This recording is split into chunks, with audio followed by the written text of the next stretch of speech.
رب اشرح لي صدري ويسر لي امري واحلل عقدة من لساني يفقهوا قولي. اللهم ربنا الهمنا رشدنا واعذنا من شرور انفسنا. اللهم ارحمنا بالقرآن العظيم. اللهم اجعله لنا اماما ونورا وهدى ورحمة. اللهم ذكرنا منه ما نسينا وعلمنا منه ما جهلنا وارزقنا تلاوته آناء الليل وآناء النهار واجعله لنا حجة یا رب العالمین آمین۔ تراویح کی کا جو پس منظر ہے وہ بیان کر دینا چاہتا ہوں۔ دیکھیے، جیسا کہ ہم نے خطبے میں بھی دیکھ لیا، اللہ نے قیام اللیل جو ہے اسے فرض نہیں ٹھہرایا، تطوع۔ قرآن مجید میں بھی اس کا کوئی ذکر، احادیث میں اس کی تشویق و ترغیب پوری موجود ہے۔ ایک اور حدیث بھی ہم بعد میں پڑھیں گے اس پر۔ اس کا پس منظر کیا تھا کہ اس کو چھوڑ دیا گیا۔ اب ظاہر بات ہے، مسلمانوں میں کمزور بھی ہیں، مسلمانوں میں وہ مزدوری کرنے والے بھی ہیں، روزہ تو فرض ہے ان پر، چاہے مئی کا مہینہ ہے اور گندم کاٹنی ہے، روزہ پھر بھی رکھنا ہو، یہ سب کچھ، لیکن یہ کہ رات کو پھر کھڑے رہنا ان کے لیے جاگنا ممکن، لہذا ان کے اوپر یہ چیز فرض نہیں۔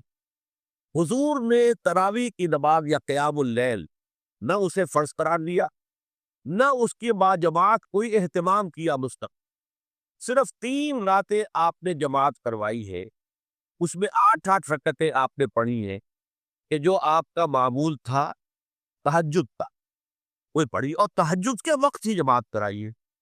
یہ ہے وہ حدیث۔ اس کے علاوہ کسی نماز تراویح جو ہے جو ہم پڑھتے ہیں 20 رکعتیں عشاء کے ساتھ متصل، اس کا کوئی ذکر نہ دور نبوی میں ہے نہ دور صدیق اکبر میں ہے۔ یہ دور حضرت عمر کی خلافت میں ہوا ہے، اور ہم بھی کہہ سکتے ہیں کتنے سال کے بعد ہوا ہے۔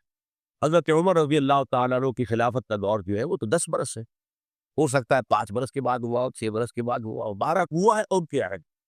حضرت عمر ایک مرتبہ مسجد میں داخل ہوئے، مسجد نبی میں، تو دیکھا کہ کچھ لوگ 8 10 12 جو ہے وہ ایک جو ہے حافظ کے پیچھے کھڑے ہوئے اور قرآن سن رہے، کچھ دوسرے کونے میں کھڑے، کچھ کہیں اور کھڑے ہیں، مختلف جماعتیں ہو رہی۔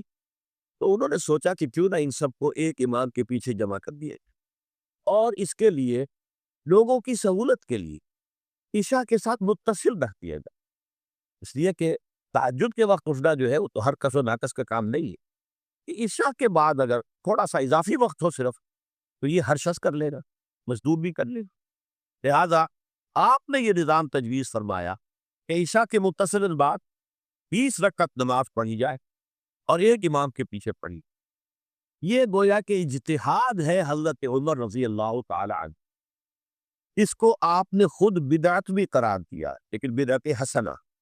بدعت کس اعتبار سے؟ لغوی اعتبار سے، نئی بات، اس لیے کہ حضور کے زمانے میں نہیں تھی، تو یہ اس طریقے سے ایک نئی بات، لیکن یہ بات کیونکہ بہت اچھی ہے، بہت عمدہ ہے۔ آپ جب یہ نظام چل پڑا تو ایک دن مسجد میں آئے، دیکھا کہ بڑی بڑی مسجد ہے، صحابہ کھڑے ہیں اور ایک امام کے پیچھے قرآن سن رہے ہیں۔ آپ نے فرمایا نعم البدعۃ ھذہ، یہ جو ہم نے نئی بات شروع کی ہے یہ بہت اچھی، بہت۔ اب یہاں سے فرق واقع ہو گیا۔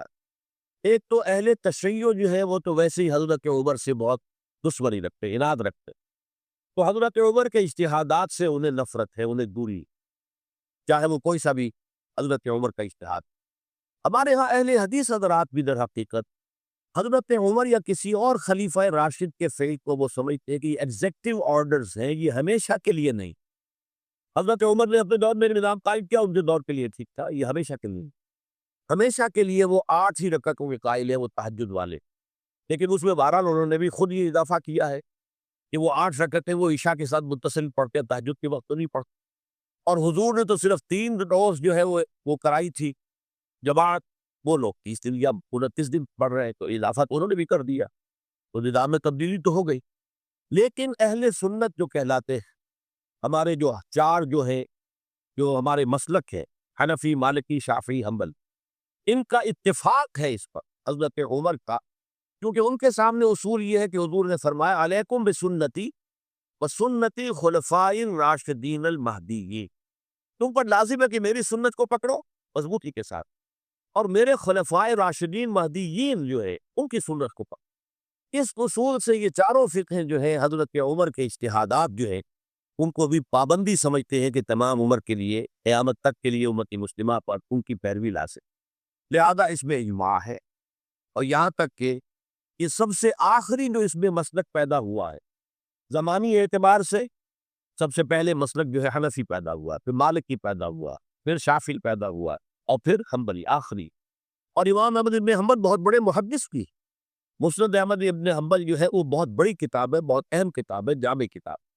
تو ان کے ہاں بھی 20 رکعت ہے، چنانچہ حرمین شریفین میں، سعودی عرب میں، مکے اور مدینہ منورہ میں جو نماز تراویح ہوتی ہے اس کی 20 رکعت ہے، لیکن اہل حدیث حضرات جو ہے وہ اس 8 کے اوپر اتفاق کرتے۔ بہرحال یہ ایک اختلاف ہے جو میں نے اس کا پس منظر بیان کر دیا، لیکن اس 20 رکعت نماز سے ادا کرنے سے، جو کہ زیادہ سے زیادہ 50 منٹ یا 1 گھنٹہ لگتا، اس سے وہ قیام اللیل کا حق ادا نہیں ہوتا۔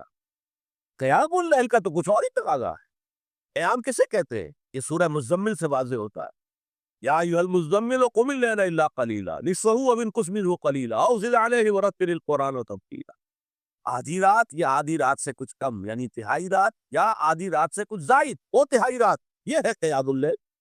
چنانچہ سورہ مزمل ہی کی آخری آیت جو دوسرا رکوع مشتمل ہے جس پر، اس میں صاف کہہ دیا گیا ان ربک یعلم انک تقوم ادنی من ثلثی اللیل ونصفہ وثلثہ وطائفۃ من الذین معک۔ اے اللہ کے نبی، اللہ خوب واقف ہے کہ آپ بھی اور آپ کے ساتھ ایک جماعت بھی رات کو کھڑی رہتی ہے، 2 تہائی رات یا آدھی رات یا 1 تہائی رات۔ یہ سارا معاملہ جو ہے قیام اللیل کا، گویا کہ کم سے کم 1 تہائی رات پر اس کا اطلاق ہو سکے گا، یہ نہیں کہ 1 گھنٹے۔ اور اس کے ضمن میں دیکھیے حدیث پڑھیے، تیسری حدیث ہے عن عبداللہ ابن عمرو ابن العاص رضی اللہ تعالی عنہ۔ یہ وہی عبداللہ ابن عمرو ہے جن کی میں نے آپ کو حدیث پہلے سنائی ہے۔ یہ ساری رات کھڑے رہتے تھے، پوری رات، اور ہر روز روزہ رکھتے تھے، جس پر حضور نے منع کیا، لا تفعل، مت کرو ایسا۔ رضی اللہ عنہما، یہ خود بھی صحابی ہے اور ان کے والد عمرو بن العاص بھی صحابی ہیں۔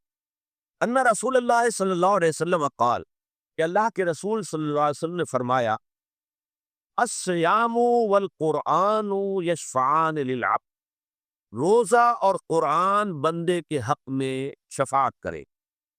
یقول الصیام، روزہ ہی عرض کرے گا اللہ کی جناب میں، اے رب پروردگار، انی منعتہ الطعام والشہوات بالنہار، میں نے تیرے اس بندے کو دن کے دوران کھانے پینے سے اور اپنی شہوت کا تقاضا پورا کرنے سے روکے رہے، یہ میری وجہ سے روکا رہا، تو میری شفاعت اس کے حق میں قبول فرما، فشفعنی فیہ، میری شفاعت اس کے حق میں قبول۔ ویقول القرآن، قرآن کیا کہے گا، منعتہ النوم باللیل، میں نے اسے رات کے وقت سونے سے، نیند سے روکے رکھا، فشفعنی فیہ، تو اس کے حق میں میری شفاعت قبول فرما۔ حضور فرماتے فیشفعان، ان دونوں کی شفاعت قبول کی جائے گی۔ یہ ہے قیام اللیل۔ یہ قیام اللیل صرف تراویح کی نماز سے جو پڑھ لی جاتی ہے، اور ہمارے ہاں تو یہ ہے، وہاں کم سے کم یہ تو تھا، صحابہ کرام پڑھے ہوتے تھے، تو جو قاری پڑھ رہا ہوتا تھا وہ ان کے دل میں اترتا جاتا تھا، اس کا مضمون اور مفہوم جو ہے ان کو معلوم ہے، لہذا وہ اس کی زبان سے نکلا وہ ہر لفظ ان کے قلب کی گہرائیوں تک اتر رہا۔ یہاں پہ یہ ہے، پیرٹ لائک حافظ ہے، اسے خود پتہ نہیں میں کیا پڑھ رہا ہوں، اکثر حفاظ جو ہے وہ عالم تو نہیں ہوتی، اور جو سن رہے ہیں انہیں کچھ پتہ نہیں ہم نے کیا سن رہا، تو ٹھیک ہے، کم سے کم ثواب کو انہیں ملے گا کہ انہوں نے وقت نکالا ہے، 1 گھنٹہ ہی اضافی صحیح ہے کہ بہرحال اس کا وقت انہوں نے نکالا ہے، محنت کی ہے، کھڑے رہے ہیں، ثواب ملے گا، لیکن جو مقصد ہے وہ حاصل نہیں ہوتا۔ اس مقصد کے حصول کے لیے اول تو قیام اللیل کی کم سے کم مدت 1 تہائی، اگر کوئی شخص فرض کیجئے کہ اس کے ہاں کوئی اور انتظام نہیں ہے، جیسا کہ ہمارے ہاں ہم نے انتظام کیا ہے، بڑے بڑے شہروں میں دورہ ترجمہ قرآن، اس میں ہمیں 5 گھنٹے لگ جاتے، نصف شب کے قریب جو ہے معاملہ ہو جاتا۔ اس میں کیا ہوتا ہے کہ ہر 4 رکعت سے پہلے جو اس کے اندر پڑھا جانا ہے حصہ قرآن کا، اس کا پہلے ہم مطالعہ کرتے ہیں بیٹھ کر، ترجمہ اور کچھ موٹے موٹے نکات کی جو ہے وضاحت، پھر کھڑے ہو گئے اور قاری صاحب کے پیچھے 4 رکعتوں کے اندر وہ 4 رکوع یا جتنے بھی ہے پڑھ لی، سن لی، پھر بیٹھ گئے 4 کے بعد، پھر اگلی 4 رکعتوں کے اندر جو کچھ پڑھا جانے والا ہے اس کا ترجمہ، اس کی تفہیم ہو گئی، پھر کھڑے ہو گئے، پھر سن لیے۔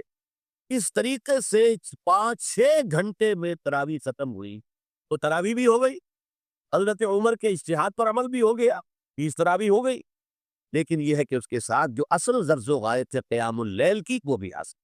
یہ ہم نے 17 سال پہلے شروع کیا تھا یا 18 سال پہلے، اور وہ انشاءاللہ اللہ کے فضل و کرم سے اب چل رہا ہے، بڑے بڑے شہروں میں ہو رہا ہے۔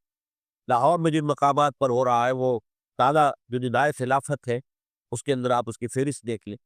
کراچی میں تو اس سے غالباً 3 گنا مقامات کے اوپر وہ کام ہو رہا ہے، اور دوسرے شہروں میں بھی ہو رہا ہے۔ تو اس سے در حقیقت وہ غرض و غایت، وہ حکمت جو ہے پوری ہوتی ہے کہ یہ دونوں چیزیں پیرلل ہیں۔ من صام رمضان ایمانا و احتسابا غفر له ما تقدم من ذنبه ومن قام رمضان ایمانا و احتسابا غفر له ما تقدم من، تو سیام اور قیام جو ہے ان دونوں کا حق ادا ہو جاتا ہے۔